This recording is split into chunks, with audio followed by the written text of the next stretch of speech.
ठिक छ, तिमीलाई अप्ठ्यारो लाग्छ भने यो बच्चा म लिएर जान्छु। तर हरेक दिन आमा आमा भन्दै रोयो भने मैले के भनेर सम्झाउने? खालिस मेरो माछा, कम्ती महँगो छ र मेरो माछा, फोकटमा आएको र मेरो माछा। बरु जान त्यो तल्ला गरे भुवन किसीकोमा, त्यसले त सबैलाई माछा खुवाउँदै खुवाउँदै हिँड्छ अरे नि। हे भगवान, के भनौँ तँलाई? जसले जसको लुगा खोले पनि के फरक पर्छ त? जागायाल खुर्कायाल। इतिहासले सम्झिने कलाकारको नाम अर्जुन कार्की।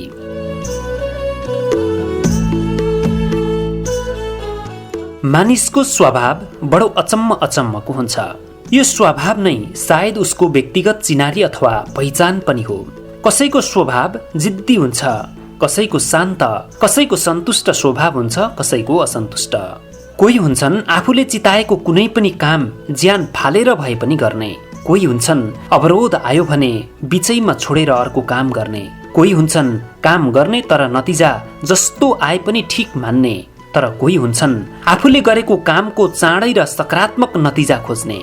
हामीले हाम्रै वरिपरि यस्ता तमाम प्रकृतिका मानिसहरू देखिरहेका हुन्छौँ र यस्ता सबै खाले मानिसहरू भएको एउटा सिङ्गो क्षेत्र नै समाज हो। हामी यिनै समाजका फरक फरक चरित्रका मानिसहरूको जीवनको कथा प्रस्तुत गर्ने गर्छौँ। हामीलाई हाम्रा नियमित दर्शकहरूले थुप्रै परिचित अनुहारहरूको जीवन कथा प्रस्तुत गर्न आग्रह गर्नुभएको छ। तर मानिसको जीवन कथा प्रस्तुत गर्ने काम निकै चुनौतीपूर्ण छ। कसैको पनि जीवनलाई नजिकबाट अध्ययन गरेर छोटकरीमा जीवनको सारांश लेख्नु चान्चुने कुरा होइन, किनकि हरेक व्यक्तिको जीवन सिङ्गो उपन्यास हो। हामी क्रमशः उहाँहरूको बारेमा अध्ययन गर्दै सामग्री बनाउने प्रयत्न गरिरहेका छौँ, तर त्यसको लागि हामीलाई तपाईँहरूको साथ र हौसला भने पर्याप्त मात्रामा चाहिन्छ। हामीलाई हाम्रा साह्रै धेरै दर्शकहरूले कलाकार अर्जुन कार्कीको जीवन कथा प्रस्तुत गर्न आग्रह गर्नुभएको छ। त्यसैले पनि हामीले यो सामग्री तयार पारेका छौँ। कृपया यो सामग्री हेरिसकेपछि केही न केही कमेन्ट चाहिँ अनिवार्य गरिदिनुहोला। तपाईहरूलाई अर्जुन कार्कीले अभिनय गरेका चलचित्रहरूमध्ये सबैभन्दा मनपर्ने कुन हो त्यो पनि उल्लेख गरिदिनुहोला।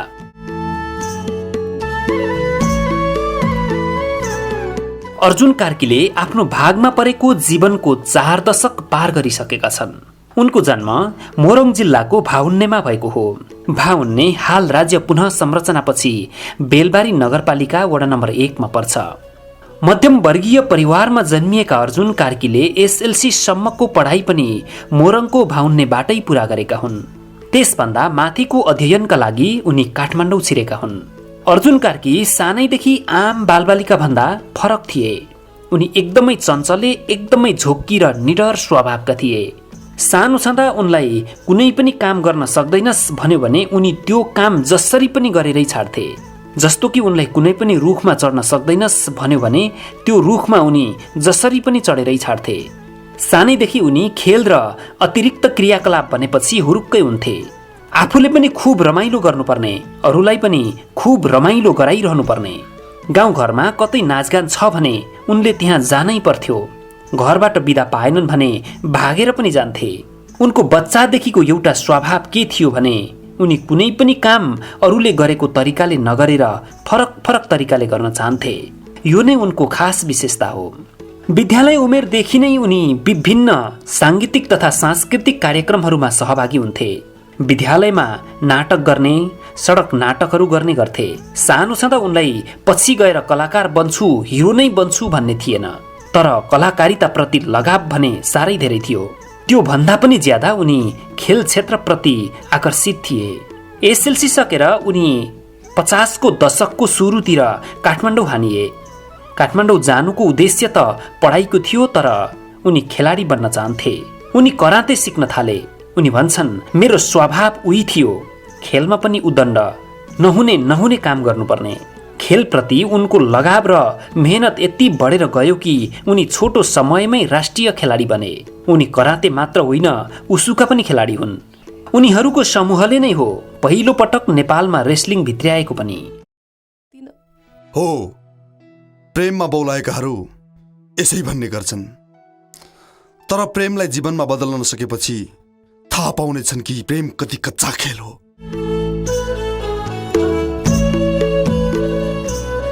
करातेका खेलाडी उनी दिनहुँ जसो कडाभन्दा कडा अभ्यास गर्थे। यसरी अभ्यास गर्न उनी भृकुटी मण्डप जान्थे।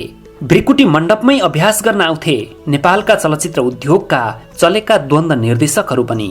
त्यसरी अभ्यास गर्ने क्रममा क्रमशः बिस्तारै उनीहरूसँग पनि परिचय हुँदै गयो। अर्जुन कार्कीको अभ्यास गर्दा पनि उद्दण्ड शैली कायमै थियो। उनी सकेसम्म हरेक कुरा अरूभन्दा बिल्कुलै फरक तरिकाले गर्न खोज्थे। उनले करातेमा गर्ने त्यो उद्दण्ड अभ्यास बिस्तारै द्वन्द निर्देशकहरूको नजरमा पर्न थाल्यो। सुरुमा त अर्जुन कार्कीको त्यो खाले अनौठो शैलीलाई कसैले पनि वास्तै गरेनन्। बिस्तारै उनीहरू आकर्षित हुँदै गए। अर्जुन कार्कीको त्यो उफ्रिने र पछारिने तरिका चलचित्रका लागि काम लाग्छ भन्न थाले। चलचित्रमा राख्न पाए दर्शकहरूलाई नयाँ स्वाद हुन्थ्यो भन्ने उनीहरूको मनमा लाग्न थाल्यो। अर्जुन कार्कीले अभ्यासकै क्रममा देखाएका अनौठा स्टन्टहरू उनीहरू चलचित्रमा राख्न चाहन्थे। अर्जुन कार्की पनि त्यो अवसर गुमाउन चाहँदैन थिए।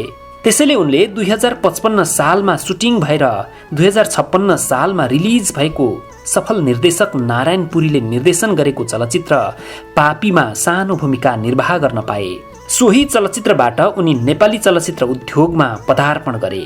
अर्जुन कार्कीको उफ्रिने र पछारिने जोसिलो स्वभावलाई धेरै चलचित्रहरूले कैद गर्दै उनलाई स्टन्ट ब्वाईको रूपमा प्रयोग गरे। उनी आफै पनि करातेका राष्ट्रिय खेलाडी। त्यसमा पनि उनले हान्ने बक्सिङ र किकहरू अरूका भन्दा फरक हुने र उनी आफ्नै शैलीमा किकहरू हान्ने भएकाले उनलाई निर्माताहरूले द्वन्द निर्देशन गर्न लगाउन थाले। त्यति बेलासम्म पनि उनले चलचित्रमा नायक हुन्छु भन्ने सोचेका थिएनन्। उनी चलचित्रका लागि स्टन्ट पनि गर्थे र द्वन्द निर्देशन पनि गर्थे। यसरी उनले 6-7 वर्ष नेपाली चलचित्र उद्योगमा काम गरिसकेका थिए। बिस्तारै निर्माता निर्देशकहरूलाई लाग्न थाल्यो यस्तो राम्रो कला भएको मान्छेलाई किन हिरो नबनाउने। यसरी उनले विक्रमसम्म 2062 सालमा चलचित्र जङ्गली मान्छेमा फरक भूमिका निर्वाह गर्दै हिरोको रूपमा काम गर्ने अवसर पाए। चलचित्र जङ्गली मान्छे रामराजा दाहालले निर्देशन गरेका हुन्। चलचित्र जङ्गली मान्छे जब हलहरूमा गयो चलचित्र राम्रो चल्यो, सुपरहिट भयो। चलचित्र हलहरूबाट 51 दिनसम्म पनि उत्रिएन। उहाँहरूले राम्रो देखेर चाहिँ मलाई अफर दिनु भएन कि यो मान्छे लड्न पछारिन र स्टन्ट गर्न सक्छ भन्ने उहाँले ममा जुन अड्कल काटेर मलाई एउटा मौका दिनुभयो। मौका दिएपछि त्यो मौकालाई मैले गुमाउन चाहिनँ। मैले पनि त्यो मौकालाई एउटा सदुपयोग गर्दै गएँ। चिटिक्क मिलेको जिउडाल, चक्लेटी अनुहार, फुर्तिलो स्वभाव, एक्सनमा फरक स्वाद, दर्शकहरूले अर्जुन कार्कीमा यी विशेषताहरू पाए। जङ्गली मान्छे चलचित्रमा उनको फरक भूमिका पनि दर्शकहरूको नजरमा राम्रोसँग पर्यो। उनले मुख्य भूमिका निर्वाह गरेको पहिलो चलचित्र नै यसरी सुपरहिट भएपछि त के चाहियो र। उनी रोज्जा कलाकार भइहाले। उनी भन्छन् मलाई चलचित्र जङ्गली मान्छेले नै हो परिचय दिएको। एक्सन हिरो र अप्ठ्यारा स्टन्टहरू गर्ने अर्जुन कार्कीले चलचित्र उद्योगमा राम्रो छाप छोडे। निर्माता र निर्देशकहरू उनका पछि लाग्न थाले। उनले विक्रमसम्म 2062 सालदेखि 2068-69 सालसम्म चलचित्रहरूमा लगातार मुख्य भूमिकामा काम गरे।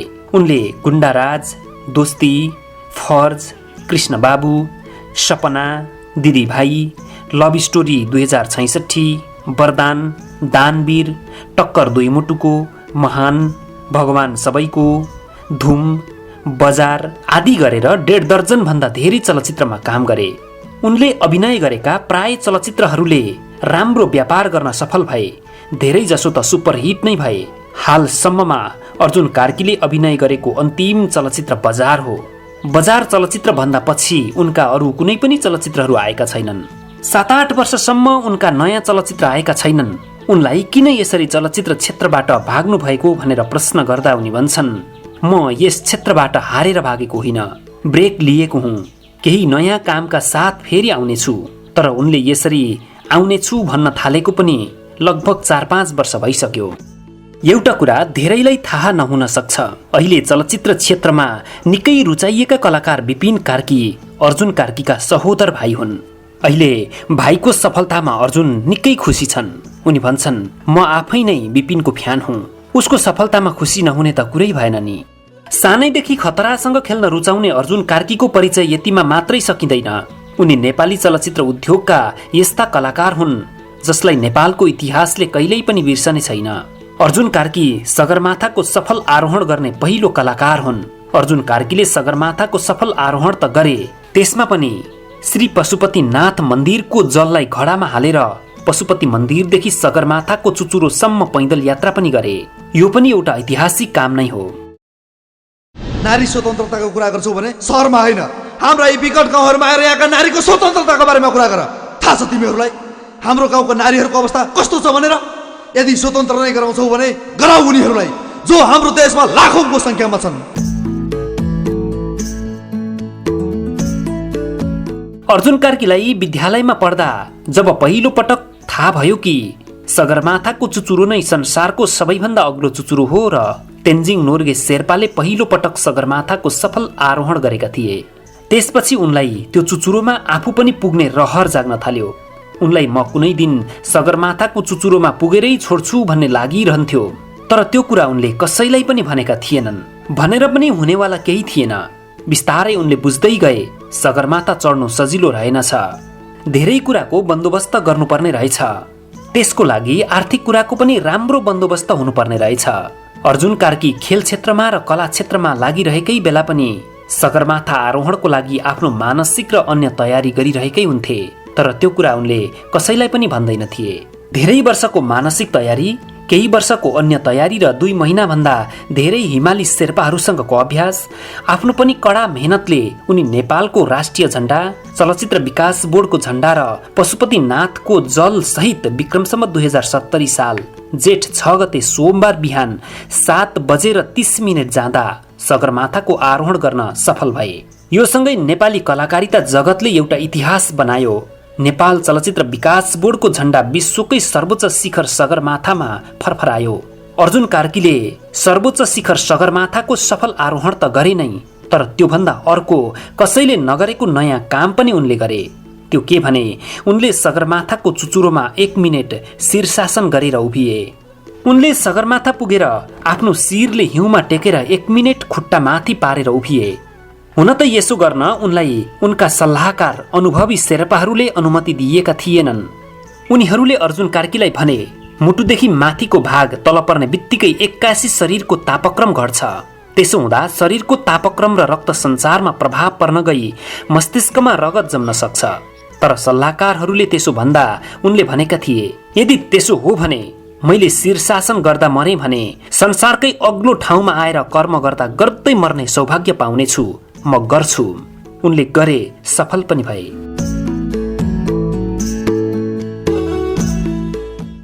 अर्जुन कार्की सगरमाथाको यात्रामा निस्किँदा उनकी श्रीमती 8 महिनाकी गर्भवती थिइन्। उनी श्रीमतीसँग सल्लाह गरेरै सगरमाथाको आरोहण गर्न निस्किएका थिए। उनी जति बेला सगरमाथाको चुचुरो चुम्न जाँदै थिए, सफलताको नजिकै थिए, यता श्रीमतीले छोरा जन्माइन्।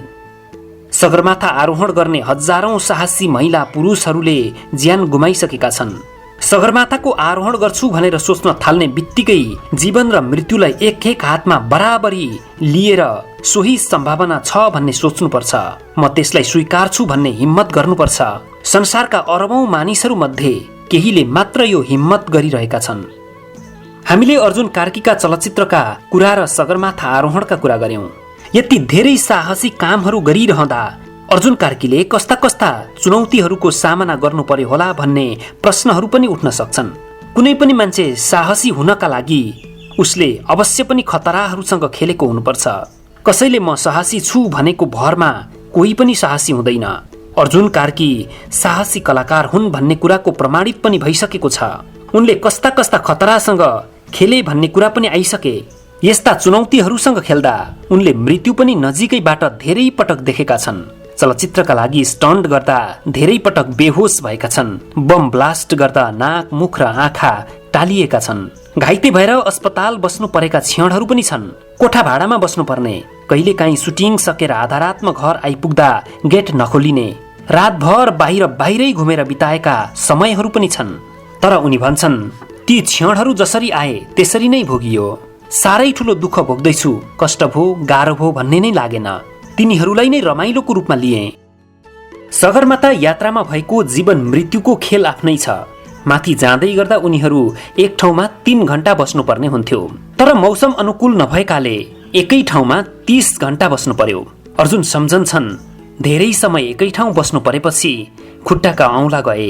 सगरमाथाको चुचुरोमा पुग्दा धेरै नयाँ कुराको अनुभव गर्न पाइएको बताउँदै उनी भन्छन्, माथि पुगेपछि त आकाश तल कराउँछ, बादल पनि आफूभन्दा तल छ, चन्द्रमा त आफ्नै नजिक छ जस्तो देखिन्छ। त्यो सबै बिल्कुलै नयाँ अनुभव थियो। पानी पोखिँदा स्टिक हुने, थुक्दा थुक्नै हुँको डल्लो बन्ने उनी अनुभव सुनाउँछन्।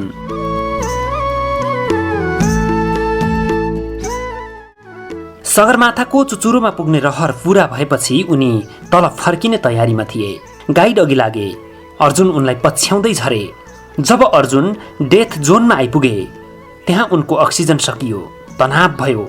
गाइड पनि अगाडि गइसकेकाले उनमा झनै डर सुरु भयो। छेउमा लासहरू देख्दा उनको मन ठिक ठाउँमा थिएन। उनले सोचे, अब म यहीँ मर्छु होला। उनलाई होस भने थियो, अब लडेरै भए पनि गाइड भएको ठाउँसम्म पुग्छु भन्ने भयो।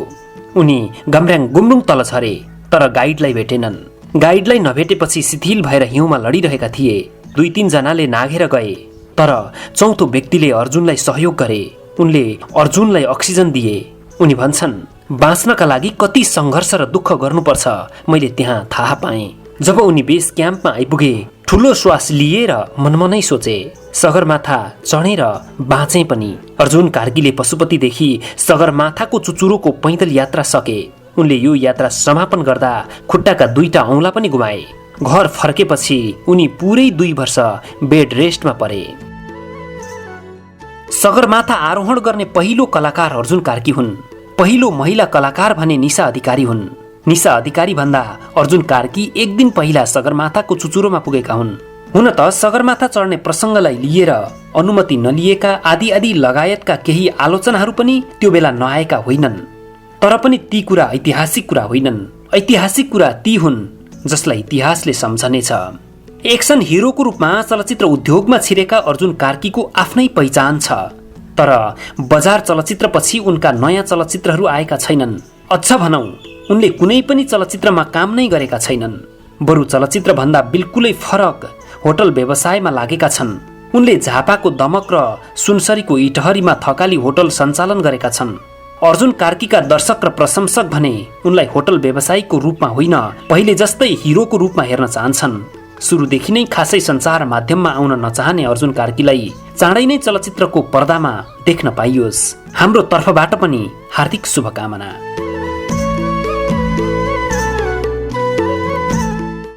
दर्शकवृन्द, हामीले कलाकार अर्जुन कार्कीको जीवनको भेटेसम्मको इतिवृत्तान्त प्रस्तुत गर्यौं।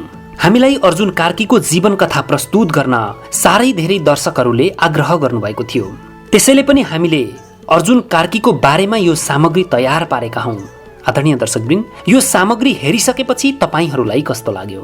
तपाईहरूलाई अर्जुन कार्कीले अभिनय गरेका चलचित्रहरूमध्ये सबैभन्दा मनपर्ने चलचित्र कुन हो? अनिवार्य तल कमेन्ट बक्समा लेखिदिनु हुन विनम्र अनुरोध गर्दछौँ। तपाईहरू अर्जुन कार्कीका प्रशंसक हुनुहुन्छ, अर्जुन कार्कीको कलाकारितालाई मन पराउनुहुन्छ भने यो भिडियोलाई अनिवार्य सेयर गरिदिनुहोस् र अर्जुन कार्कीका अन्य प्रशंसकहरू, अन्य दर्शकहरू माझ पनि यो भिडियोलाई पुर्याइदिनुहोस्। हामी विनम्र अनुरोध गर्दछौँ। यो भिडियोलाई अन्तिमसम्म हेरिदिनु भएकोमा तपाईहरूलाई धेरै धेरै धन्यवाद। हवस् त, नमस्कार।